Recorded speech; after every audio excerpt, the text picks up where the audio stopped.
Heaven can seem far away, but for one little boy, heaven is very real. Colton Burpo was just 3 years old when he got a sneak peek at what is to come. Take a look.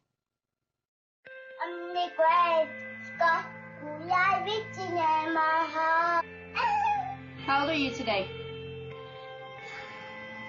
3. And what is your name? And where do you live? In Nebraska. Who's your mommy? Sonia. Who's your daddy? Daddy, Popo. Who's your sister? Cassie. That was 8 years ago. Looking at Colton now, you would have never guessed that he almost died in 2003. His father, Todd, tells about Colton's near-death experience in the book, Heaven is for Real. And he started throwing up into the toilet, you know, and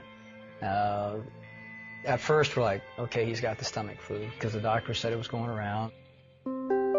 Colton's condition only got worse as days passed. His doctor discovered his appendix had burst, and infection was spreading in his body. Time was running out. And we knew we were in bad shape when they said, well, you need to come out to the hallway. They separated us from everyone else, and then someone came to us and started talking to us that we got to have surgery on your kid. It was tough. Seeing your boy be lifeless when he was a very vibrant child.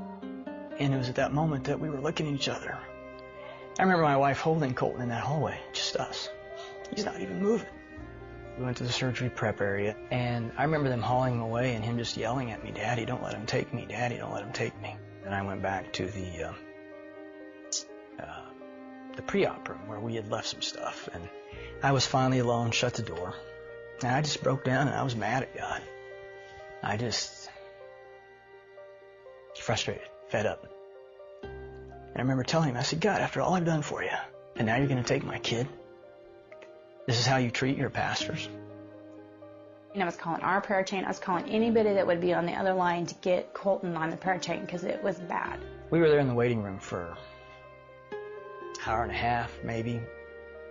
Then I remember the nurse coming out. Is Colton's daddy out here? I'm like, yeah, well, Colton's in recovery and he's screaming for you. And I'm sitting there with him.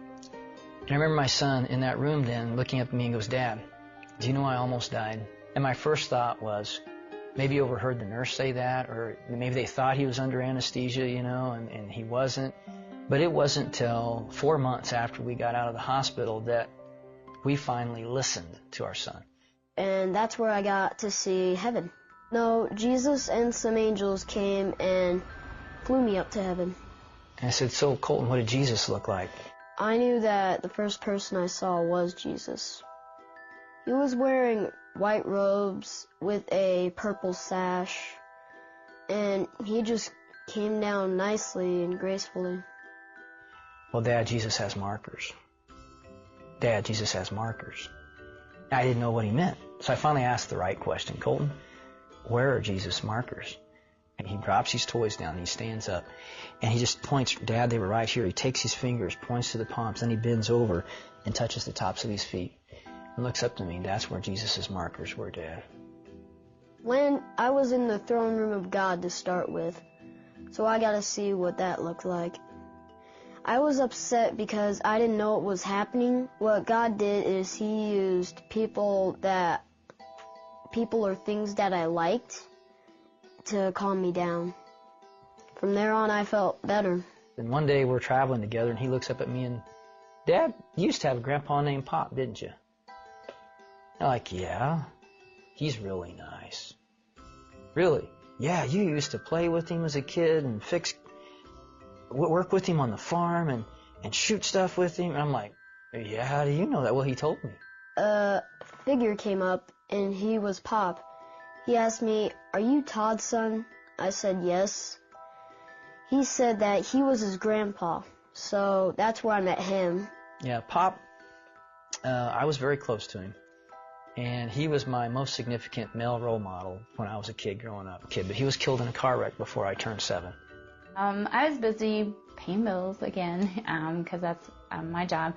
And he came up and told me he had 2 sisters. Well, he had to say it several times before he finally got my attention. And finally, I put myself down and looked at him and says, "What do you mean you have 2 sisters?" "No, I have 2 sisters. You had a baby die in your tummy." And I just looked at him like, "Well, how do you know you have 2 sisters?" "Well, she told me." And then he proceeded to describe her. She looked like Cassie, but she had brown hair. And first time when she saw me, she just came up and hugged me. We knew this was true because he said, "She kept hugging me. She wouldn't stop hugging me, Mom," and I didn't like that. Well, I'm not really the hugging type. I had miscarried the weekend of Father's Day weekend, which made it even rougher. And we thought we'd dealt with it. We'd gotten over it, accepted that the baby had died. But when he said he had 2 sisters, I think I was in shock first and then trying to realize, what is he telling me? And so I knew that he had seen her, and after he described her, and he says, she's just waiting for you guys to come to heaven. You know, as we talked about heaven, and he was telling me all these wonderful details, I just felt like I had to ask him, did he want to come back? I knew that I was leaving heaven because Jesus came to me and said, "Colton, you need to go back." Even though I didn't want to go back, he said that he was answering my dad's prayer. I remember that prayer. That irreverent, that disrespectful, screaming at God prayer. I was like, he's answering that prayer? Today, Colton is a healthy 11-year-old and shares his heavenly journey with boldness. I learned that heaven is for real, and you're going to like it.